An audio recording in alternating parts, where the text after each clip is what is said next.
इसमें 6 नंबर लिखा हुआ, अर्थात यह कन्या लग्न की कुंडली को इंडिकेट करता है।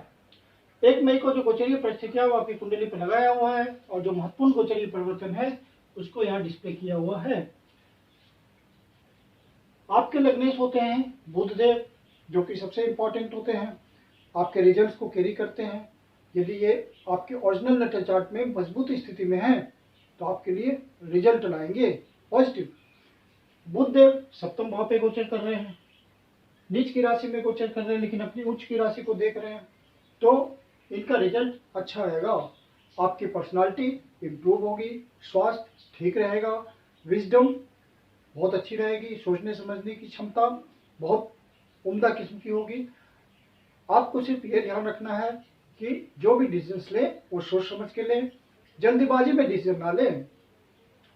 दूसरे भाव के स्वामी होते हैं शुक्रदेव, जो कि इस समय अष्टम भाव पे गोचर कर रहे हैं और 19 मई से पहले पहले इसी अष्टम भाव पे गोचर करेंगे और फिर 19 मई से भाग्य भाव पे गोचर करेंगे, अपनी राशि में गोचर करेंगे, जो कि एक बहुत ही अच्छी स्थिति होगी।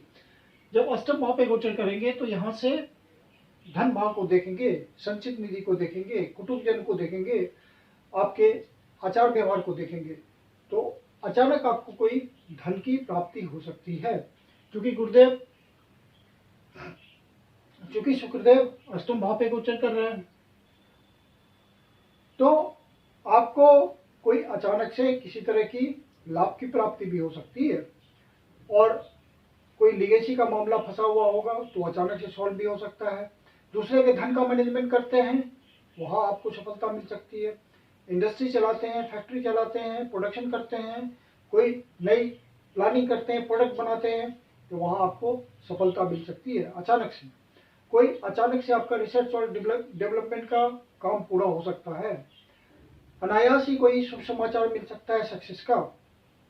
ये सब शुक्रदेव के अष्टम भाव पे गोचर होने से आपको मिल सकता है।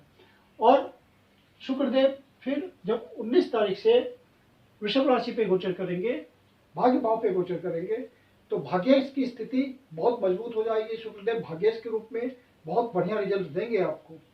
कोई लंबी यात्रा हो सकती है व्यापार के सिलसिले में, या धार्मिक यात्रा हो सकती है, गुरुजनों से कोई सहयोग मिल सकता है आपको, बाहर जाने पे आपको कोई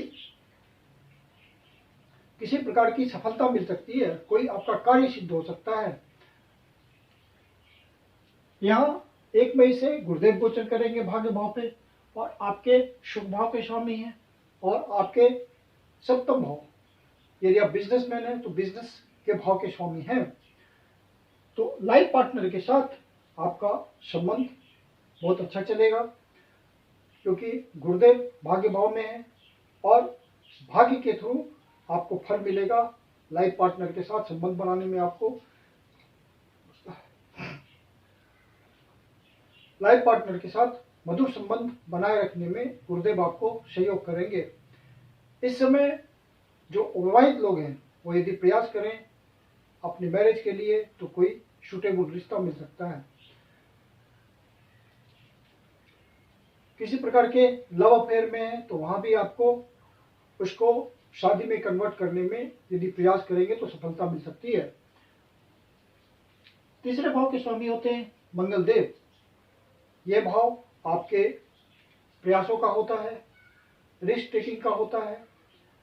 यदि आप किसी मीडिया से जुड़े हुए हैं, सोशल मीडिया, प्रिंट मीडिया या कम्युनिकेशन से जुड़े हुए हैं, तो आपको मंगलदेव सफलता देंगे।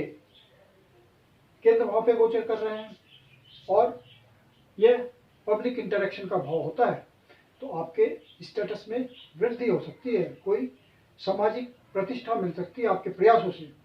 बिजनेस कर रहे हैं तो वहाँ आपको आपके प्रयासों से कोई इनिशिएटिव आप करने में सफल हो सकते हैं। यदि आप बिजनेस पार्टनरशिप में करते हैं तो वहाँ भी कुछ नए इनिशिएटिव लेने का प्रयास के थ्रू सफलता मिल सकती है। लेकिन चूंकि बुधदेव यहाँ नीच के होते हैं तो 10 तारीख से पहले पहले पार्टनरशिप में यदि काम करते हैं तो सारे पार्टनरशिप के टर्म्स एंड क्लॉजेस का ध्यान रखिएगा। कोई नया एग्रीमेंट साइन करने से पहले सारे डॉक्यूमेंट्स अच्छी तरह से आपको भली भांति वेरीफाई कर लेने हैं। चतुर्थ भाव शुभ भाव के स्वामी आपके भाग्य भाव से संबंध बना रहे हैं, तो ये एक सुखद स्थिति है। भाग्य के थ्रू आपकी सुख सुविधा में वृद्धि होगी, कंफर्ट के साधनों में वृद्धि होगी। और यदि आप पहले से कोई प्रॉपर्टी वगैरह परचेज करना चाह रहे थे, प्रयास कर रहे थे, तो उसमें आपको सफलता मिल सकती है यदि आपके ओरिजिनल नेटल चार्ट में कोई पॉजिटिव इंडिकेशन होगा तो। और पंचम भाव के स्वामी षष्ठ भाव पे गोचर कर रहे हैं। पंचम भाव आपके बुद्धि विवेक प्लानिंग का होता है और ये आपके प्रोफेशन का भाव होता है, नौकरी का भाव होता है। तो आप अपने प्रोफेशन में, अपनी नौकरी में धन प्राप्त करने में सफल हो सकते हैं। नए अवसरों की प्राप्ति होगी जिससे आपको अच्छे धन की प्राप्ति होगी। अपने कार्य में आपको सफलता मिलेगी। शनिदेव का छठे भाव पे गोचर करना अच्छा माना जाता है। अपनी मूल त्रिकोण राशि में गोचर कर रहे हैं और आपके लिए नए अवसर जनरेट करेंगे। कोई ऋण होगा उसके खात्मा करने के अवसर देंगे आपको, कुछ रिसोर्सेज मिलेंगे आपको, कोई नया आप इनिशिएटिव लेना चाहते हैं तो वहाँ आपको शनिदेव सफलता देंगे। यदि कोई शत्रु आपको परेशान कर रहा होगा तो उसे आप परास्त कर देंगे, शत्रु आपके सामने नहीं टिकेंगे। और कोई वाद विवाद चल रहा होगा, कोर्ट कचहरी का मामला चल रहा होगा, तो वहाँ भी शनिदेव आपको हेल्प देंगे क्योंकि अपनी मूल त्रिकोण राशि में गोचर कर रहे हैं। सिर्फ आपको अपने स्वास्थ्य का ध्यान रखना है। स्वास्थ्य के मामले में कुछ परेशानी हो सकती है। जो सीनियर सिटीजन है वो अपने स्वास्थ्य का ध्यान रखें। मेडिटेशन, मेडिकेशन, योगा, एक्सरसाइज, इन सब बातों के थ्रू अपने आप को फिट रखें।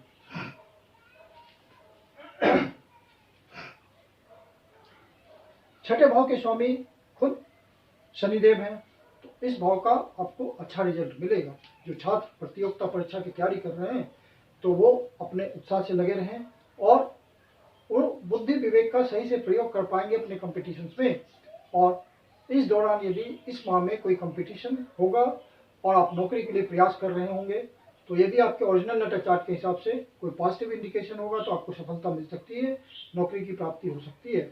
इंटरव्यू वगैरह आप देंगे तो वहाँ सफलता मिलेगी। सातवें भाव के स्वामी का संबंध भाग्य भाव से हो रहा है, मतलब आपको अपने लाइफ पार्टनर के भाग्य का भी साथ मिलेगा। बिजनेस में भाग्य का साथ मिलेगा। राहुदेव सप्तम भाव पे गोचर कर रहे हैं और राहु केतु एक्सिस में आपके लाइफ पार्टनर का भाव इन्वॉल्व है, तो वहां पे आपके लाइफ पार्टनर के स्वास्थ्य में कुछ कमी हो सकती है। इस बात का ध्यान रखिएगा। कोई कंफ्यूजन का मामला भी हो सकता है लाइफ पार्टनर के प्रति। कोई डिल्यूजन, इल्यूजन के चक्कर में आप फंस सकते हैं, तो वहां इस स्थिति से आप बचिएगा। सूर्यदेव आपके आगे भाव पे गोचर कर रहे हैं। 14 मई से पहले यही गोचर करेंगे, फिर 14 मई को वृषभ राशि में प्रवेश करेंगे। आपके 12वें भाव के स्वामी हैं, तो बाहर जाने के लिए जब सूर्यदेव 14 मई से यहाँ गोचर करने लगेंगे तो बाहर से संबंध बनाने के लिए बहुत अच्छा हो जाएगा। यदि आप किसी सरकारी ऑर्गेनाइजेशन में हैं तो वहाँ पे आपको कोई ट्रांसफर पोस्टिंग का मामला मिल सकता है, कोई महत्वपूर्ण पोस्टिंग मिल सकती है अपने वर्क प्लेस से दूर। वो विदेश का भी मामला हो सकता है, सुदूर प्रांत का भी देश के भीतर ही मामला हो सकता है और वो आपके हिसाब से लाभकारी होगा। सूर्यदेव यहाँ गोचर करते हुए गुरुदेव के साथ हैं, तो इन दोनों का संयुक्त रिजल्ट आपको अच्छा मिलेगा। सरकारी अधिकारियों से भाग्य के थ्रू आपका तालमेल बनेगा। कोई नया काम मिल सकता है यदि आप कोई कॉन्ट्रैक्ट पर काम करते हैं, सरकारी कॉन्ट्रैक्ट आप लेते हैं, या सरकारी अधिकारियों से आपका पाला पड़ता है, या अपने बॉस से आपको विशेष फायदा मिलेगा। जॉब में भी चेंज करने का योग बन सकता है भाग्य के थ्रू और आपको कोई बेटर जॉब मिल सकता है।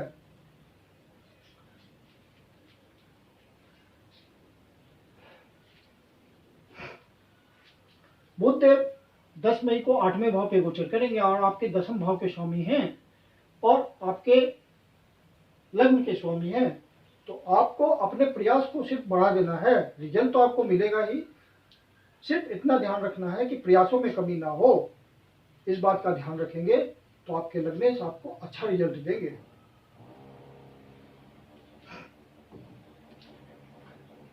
केतुदेव जब तक आपके लग्न पे गोचर कर रहे हैं तो आप अपनी पर्सनालिटी का ध्यान रखिएगा। पर्सनालिटी के प्रति लापरवाह नहीं होना है और आप जो समाज में लोगों से मिलते जुलते हैं तो वहाँ भी विनम्र बने रहिएगा।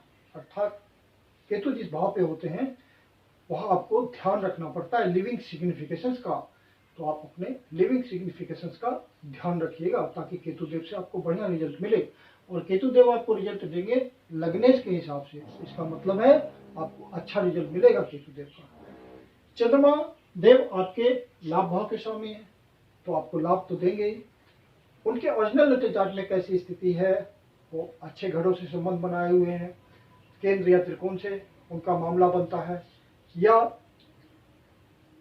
पूरे षड्वल के साथ हैं, अपने वैक्सिंग स्टेट में है, 6, 8, 12 से उनका संबंध नहीं है, तो चंद्रदेव का अच्छा फल आएगा। चंद्रदेव हर 2.25 दिन में अपना गोचर बदल देते हैं, तो उनका रिजल्ट हम मासिक फल में इंक्लूड नहीं करते हैं, लेकिन चंद्रदेव की स्थिति आपके ओरिजिनल नेटल चार्ट में अच्छी हुई तो आपको हर भाव का अच्छा फल मिलेगा।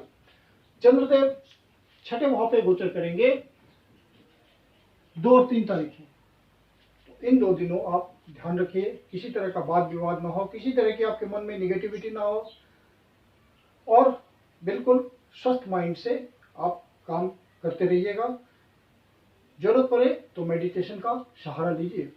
फिर चंद्रदेव आपके 6 तारीख, 7 तारीख और 8 तारीख को अष्टम भाव पे गोचर करेंगे, तो मन में कोई नेगेटिव थॉट्स आ सकता है, कोई नेगेटिव न्यूज मिल सकता है, अचानक से मन खराब हो सकता है किसी न्यूज को सुन करके। तो यदि ऐसी स्थिति बनती है तो भगवान शिव की शरण में जाए या विष्णु सहस्त्रनाम का सहारा लें, आपको तुरंत राहत मिलेगी। फिर चंद्रदेव 12वें भाव पे गोचर करेंगे 15, 16 और 17 तारीख को, तो इन दिनों आपका खर्चा बढ़ा हुआ हो सकता है, एक्सपेंडिचर को कंट्रोल करना है, यात्रा करने का कोई अवसर मिल सकता है, पर्सनल एंजॉयमेंट के लिए, फैमिली ट्रिप के लिए, बिजनेस ट्रिप के लिए या कोई मीटिंग्स के लिए। तो आप अपने बजट को इन दिनों संतुलित रखिएगा। आध्यात्मिक उन्नति के लिए भी ये 3 दिन अच्छे हैं। जो अध्यात्म लाभ में लगे हुए हैं वो आत्मिक सुख की अनुभूति ज्यादा कर सकते हैं इन 3 दिनों। मैं कुंदन शर्मा आप लोग का हार्दिक स्वागत करता हूं। यदि वीडियो अच्छा लगा तो आप इसको लाइक करें, अपने 25 जनों को शेयर करें, और अष्टो चर्चा चैनल पर पहली बार आए हैं तो इसको सब्सक्राइब करें यदि अभी तक नहीं किया है या भूल जाते हो, तो आपसे विनम्र निवेदन है कि आप इसको सब्सक्राइब करें, बेल आइकन को प्रेस करें ताकि आपको नोटिफिकेशन सही समय पर मिलता रहे। और यदि आपके जीवन की कोई समस्या है जिसका समाधान आप हमसे चाहते हैं तो पर्सनल कंसल्टेशन ले सकते हैं। मेरी अपनी कंसल्टेशन शुल्क होती है। कंसल्टेशन के लिए आप बुकिंग कर सकते हैं। बुकिंग के लिए व्हाट्सएप नंबर है 9891644517। धन्यवाद।